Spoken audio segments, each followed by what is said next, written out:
你有一把劍，你可以用嚟斬人，可以用嚟保護自己，可以用嚟收藏。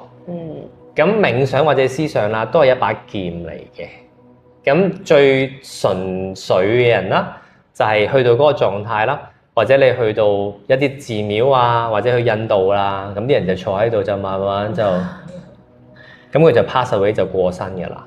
係啦。咁呢個好純粹嘅。咁有啲人可能就用嚟，因為佢可能透過冥想，佢連結到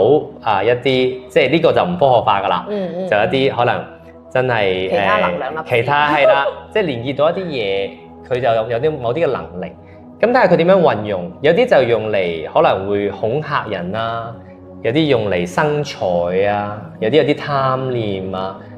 咁就係睇下佢把劍點樣用咯。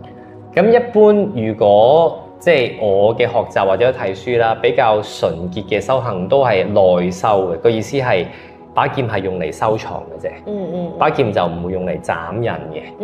係啦，就係咁樣咯。明白。